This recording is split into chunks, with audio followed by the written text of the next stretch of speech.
Hello बच्चों, कैसे हैं आप सब लोग। स्वागत है आपका हमारी आज की हिंदी की क्लास में। तो आज हम करेंगे हिंदी व्याकरण पाठ्य पुस्तक 6 का अध्याय 11 संधि ज्वाइनिंग। तो आज हम किस बारे में जानेंगे? संधि के बारे में। पढ़िए और समझिए।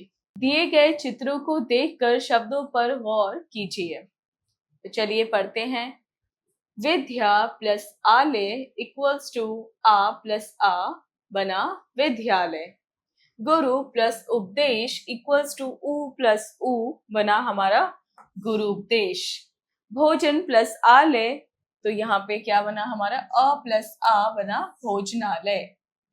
बच्चों, आपने देखा कि विद्यालय शब्द विद्या प्लस आलय दो शब्दों में पहले शब्द के अंतिम आ और दूसरे शब्द आलय के प्रारंभ में आ के मिलने से जो परिवर्तन हुआ है, उसके बाद विद्यालय शब्द परिवर्तित रूप में बना है। उसी प्रकार से गुरु देश में उ प्लस उ के परिवर्तन से तथा भोजनालय शब्द में अ प्लस आ के परिवर्तन से बना है। अतः हम कह सकते हैं कि दो वर्णों के मिलने से होने वाले जो विकार या परिवर्तन उत्पन्न होते हैं, उसे संधि कहते हैं। तो बच्चों, हमने क्या जाना? संधि किसे कहते हैं? जब दो शब्द या दो वर्ण मिलते हैं और फिर जो उनमें विकार होता है या परिवर्तन होता है, जिससे कि तीसरा शब्द बनता है, उसी को हम संधि कहते हैं। जैसे कि हमने देखा गुरु प्लस उपदेश, तो गुरु के आखिर में भी उ है और उपदेश का जो शुरुआती वर्ण है वो भी उ है। तो उ प्लस उ, ये बना क्या? गुरु उपदेश। संधि का अर्थ मेल होता है। यहाँ हमें यह समझना चाहिए कि संधि में जो भी विकार या परिवर्तन होता है, वह शब्दों में ना होकर केवल वर्णों में होता है। तो बच्चों, संधि का मतलब क्या होता है? संधि का मतलब होता है जुड़ जाना या मेल हो जाना। और जो भी परिवर्तन होता है वो किस में होते हैं? वो वर्णों में परिवर्तन होता है, शब्दों में नहीं होता। संधि विच्छेद, संधि युक्त शब्दों को अलग अलग करना संधि विच्छेद कहलाता है। जैसे मुनिंद्र संधि युक्त शब्द, मुनि प्लस इंद्र संधि विच्छेद। संधि के भेद, संधि के 3 भेद होते हैं: स्वर संधि, व्यंजन संधि, विसर्ग संधि। इन भेदों के भी अनेक उपभेद होते हैं। तो बच्चों, हमने क्या जाना? संधि विच्छेद किसे कहते हैं? जब हम वर्णों को या शब्दों को अलग कर देते हैं। जैसे कि मुनिंद्र हमारा संधि युक्त शब्द है और मुनि प्लस इंद्र क्या हुआ? हमारा संधि विच्छेद हो जाता है। और संधि के भी भेद हैं। कितने भेद हैं? स्वर संधि, व्यंजन संधि, विसर्ग संधि, 3 भेद हैं और इन भेदों के भी उपभेद होते हैं। चलिए पढ़ते हैं। पहला है स्वर संधि। जब स्वर के साथ स्वर का मेल होता है, तब जो परिवर्तन होता है उसे स्वर संधि कहते हैं। जैसे सची प्लस इंद्र बना सचिंद्र। तो बच्चों, जब स्वर और स्वर का ही मेल होता है, यानी कि आप देख सकते हैं सची में च में ई की मात्रा है जो कि स्वर है और इंद्र भी ई है जो कि स्वर है। जब स्वर का स्वर से मेल होता है तो उसी को हम क्या कहते हैं? स्वर संधि कहते हैं। और ये क्या बना हमारा? सचिंद्र। स्वर संधि के प्रकार, तो कितने प्रकार है स्वर संधि के? दीर्घ संधि, गुण संधि, वृद्धि संधि, यण संधि और अयादि संधि, यानी 5 प्रकार हैं। चलिए इनको पढ़ते हैं। क, दीर्घ संधि। जब कभी हश्व अथवा दीर्घ अ ई उ के बाद हश्व या दीर्घ अ ई उ आए, तो दोनों के मेल से दीर्घ आ ई और उ हो जाते हैं, तो ये दीर्घ संधि कहलाते हैं। जैसे विद्यार्थी प्लस अर्थी बना विद्यार्थी, और इसमें क्या आया है हमारा? विद्या का अंतिम है आ और अर्थी का शुरुआती है हमारा अ, तो ये क्या बना है हमारा? विद्यार्थी। तो बच्चों, आप यहाँ पे देख सकते हैं, हमने क्या लिया? विद्या में हमने आ लिया और अर्थी में हमने क्या लिया है? इसका अ लिया, और इन दोनों के मेल से हमारा क्या बना? विद्यार्थी।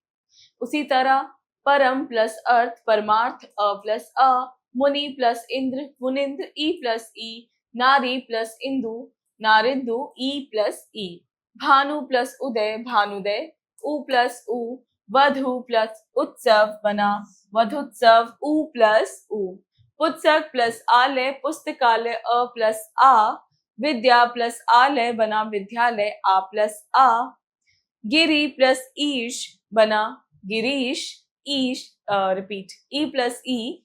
नदी प्लस ईश बना नदीश, ई प्लस ई, सिंधु प्लस उर्मी सिंधुर्मी, ऊ प्लस ऊ, हु प्लस उधर्व बना भूधर्व, ऊ प्लस ऊ।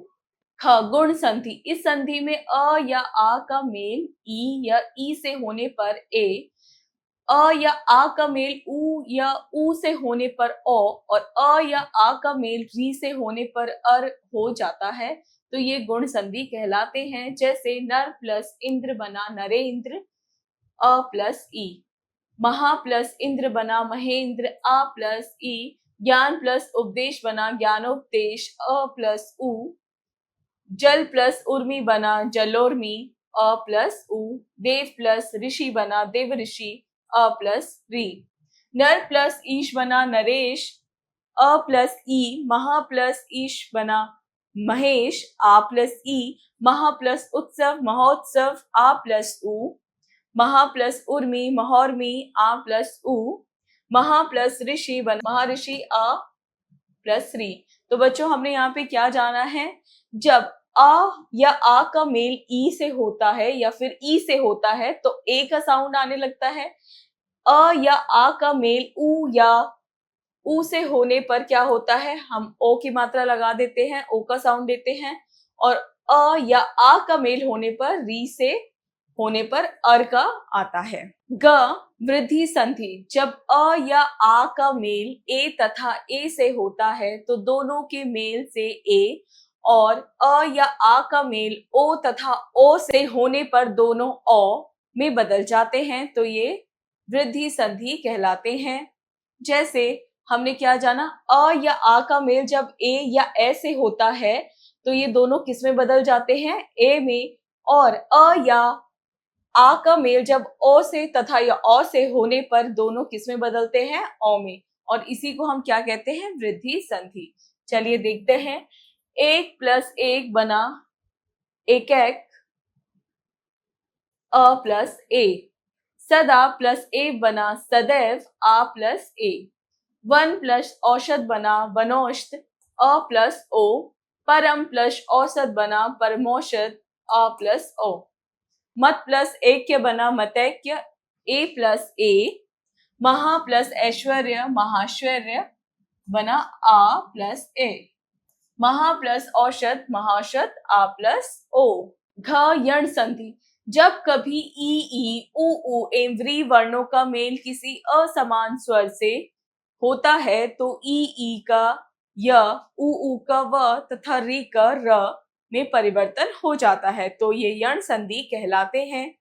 जैसे यदि प्लस अपि बना यद्यपि, ई प्लस अ, नदी प्लस अर्पण बना नद्यर्पण, ई प्लस अ, अनु प्लस ये बना अन्वय, उ प्लस अ, अनु प्लस एषण अन्वेषण, उ प्लस ए, इति प्लस आदि इत्यादि, अ प्लस आ, देवी प्लस आगमन देवागमन, ई प्लस आ, सु प्लस आगत सुआगत, उ प्लस आ, पितृ प्लस आज्ञा पित्राज्ञा, री प्लस आ। ड़ अयादि संधि, जब कभी ए ओ औ का मेल किसी स्वर से होता है तो ए का एह, ए का आय, ओ का अव तथा ओ का आव में परिवर्तन हो जाता है, तो ये अयादि संधि कहलाते हैं। जैसे ने प्लस अन बना नयन, ए प्लस अ, गे प्लस अक बना गायक, ए प्लस अ, पो प्लस अन बना पवन, ओ प्लस अ, नौ प्लस इक बना नाविक, ओ प्लस ई, भौ प्लस उक बना भावुक, ओ प्लस उ, प प्लस अक बना पावक, ओ प्लस आ। दूसरा व्यंजन संधि, व्यंजन वर्णों का व्यंजन के साथ अथवा व्यंजन वर्णों का स्वर के साथ मेल होने पर जो विकार या परिवर्तन होता है उसे व्यंजन संधि कहते हैं। जैसे सत प्लस जन सज्जन। तो बच्चों जब व्यंजन वर्णों का व्यंजन के साथ या फिर स्वर के साथ मेल होता है तो उसी को हम क्या कहते हैं, व्यंजन संधि। जैसे सत प्लस जन बना सज्जन।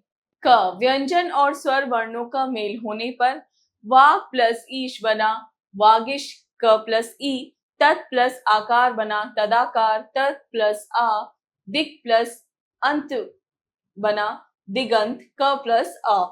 ख व्यंजन का व्यंजन वर्णों से मेल होने पर। तो बच्चों पढ़ते हैं हम, जब व्यंजन का व्यंजनों के साथ मेल होता है।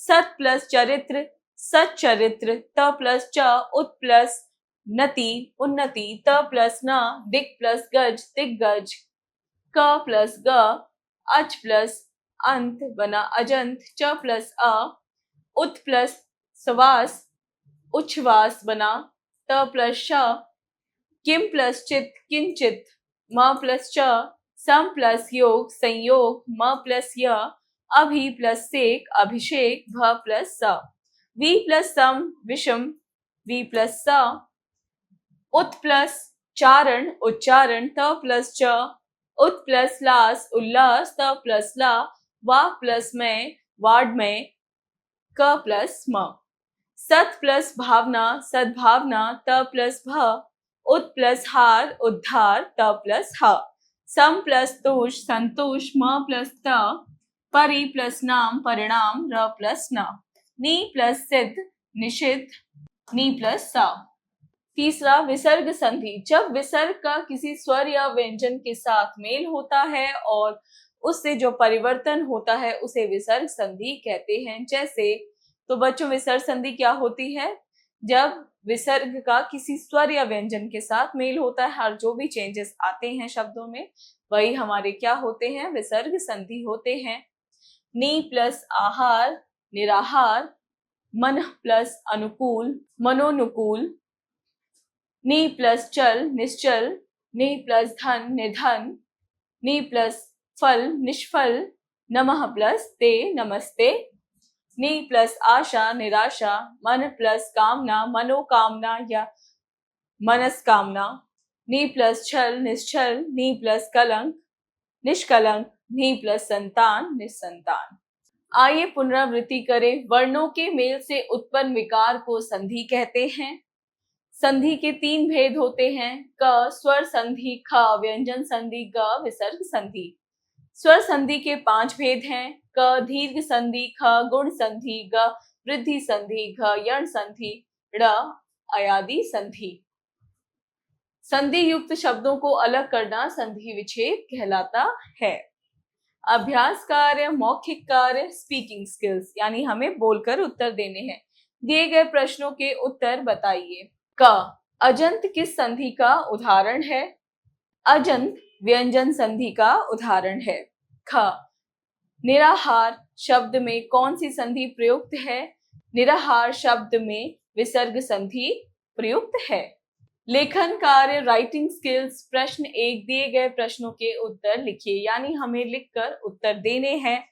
क संधि से आप क्या समझते हैं? उदाहरण देकर लिखिए। वर्णों के मेल से उत्पन्न विकार को या परिवर्तन को हम संधि कहते हैं। उदाहरण के तौर पर विद्या प्लस आलय बना विद्यालय। ख संधि विच्छेद से क्या तात्पर्य है? उदाहरण समझाइए। संधि युक्त शब्दों को अलग अलग करना संधि विच्छेद कहलाता है और इसका उदाहरण है मुनिंद्र का हम संधि विच्छेद कर सकते हैं, मुनि प्लस इंद्र।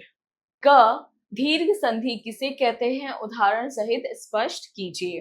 तो जब कभी हस अथवा दीर्घ के बाद अ ई उ आए और हस अथवा दीर्घ के बाद अ ई उ आए तो इन दोनों के मेल से ही आ ई उ बनते हैं और उसी को हम दीर्घ संधि कहते हैं। घ व्यंजन संधि किसे कहते हैं? घ व्यंजन संधि किसे कहते हैं? व्यंजन वर्णों का व्यंजन के साथ या फिर व्यंजन वर्णों का स्वरों के साथ जब मेल होता है और उसके बाद जो परिवर्तन उत्पन्न होता है उसी को हम व्यंजन संधि कहते हैं। ड़ विसर्ग संधि की साधारण परिभाषा दीजिए। जब विसर्ग का किसी स्वर या व्यंजन के साथ मेल होता है और मेल होने पर जो परिवर्तन आता है उसी को हम विसर्ग संधि कहते हैं। उदाहरण के तौर पे प्रातः और नमः। प्रश्न 2 दिए गए शब्दों को मिलाकर संधि कीजिए। तो हमें क्या करना है बच्चों? इसमें हमें इन शब्दों को जो कि विच्छेद हो रखे हैं इन्हें मिलाना है, संधि करना है। चलिए करते हैं। वाक प्लस मैं बना वार्ड में,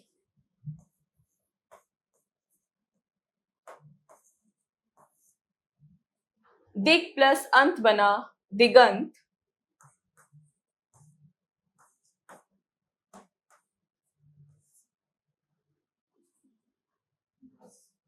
तो इसी तरह बच्चों आप बाकी भी शब्दों को पढ़ेंगे और उनका क्या करेंगे, आप संधि करेंगे। प्रश्न 3, दिए गए शब्दों का संधि विच्छेद कीजिए। तो हमें क्या करना है, इनका संधि विच्छेद। जैसे ये है हमारा नाविक, तो ये बनेगा नाव प्लस एक। स्वागत, तो ये बना हमारा स्व प्लस आगत। तो इसी तरह बच्चों आप बाकी भी शब्दों के क्या करेंगे, संधि विच्छेद करेंगे। प्रश्न 4, दिए गए शब्दों के सही संधि विच्छेद को चुनिए। सज्जन, क सच प्लस जन, ख सच प्लस जन, ग सन प्लस जन, या घ सत प्लस जन। तो सही होगा हमारा सत प्लस जन, घ। क वाग प्लस इश, रिपीट, वागिश।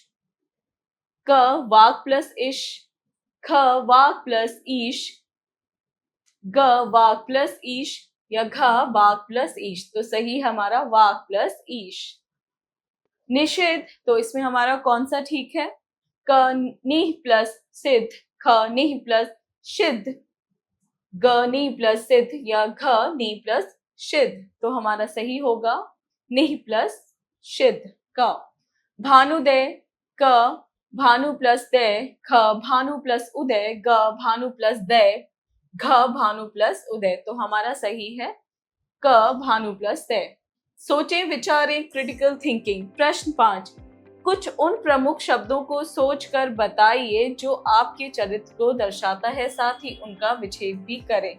तो बच्चों यहाँ पे आपको अपने बारे में लिखना है जो आपके चरित्र को, आपके कैरेक्टर को जो है डिफाइन करता है कि आप कैसे हैं, अच्छे हैं, बुरे हैं, लंबे हैं, छोटे हैं, जो भी आप हैं, आप वहाँ शब्दों को लिखेंगे और उनका विच्छेद भी करेंगे। खेल खेल में ब्रेनस्टॉर्मिंग एक्टिविटी। प्रश्न 6, कुछ इस प्रकार के क्रियाकलाप करवाए जा सकते हैं। तो बच्चों ये क्या है, यह आपकी एक्टिविटी है जहाँ पे आपको कुछ नाम दे रखे हैं और आपको इनके संधि विच्छेद करने हैं। जैसे नरेश, ये क्या है, नर प्लस ईश। तो इसी तरह आपका क्या है, महेश, आप लिखेंगे मह प्लस ईश। तो इसी तरह आप बाकी भी शब्दों के क्या करेंगे, संधि विच्छेद करेंगे। प्रेरणादायक मूल्य। संधि दो वर्णों के मेल से उत्पन्न विकार है जो एक सार्थक शब्द की रचना करता है। ठीक उसी प्रकार दो परस्पर गुणों के मेल से एक बेहतर सार्थक गुण वाले व्यक्ति को परिभाषित किया जा सकता है। तो बच्चों लोगों में अनेक गुण होते हैं और जो अच्छे गुण वाले होते हैं हम उन्हें कैसे परिभाषित कह सकते हैं, बेहतर सार्थक गुण वाला हम उसे कह सकते हैं। इसी के साथ बच्चों हमारा ये पाठ हुआ पूरा। मिलते हैं अगली क्लास में।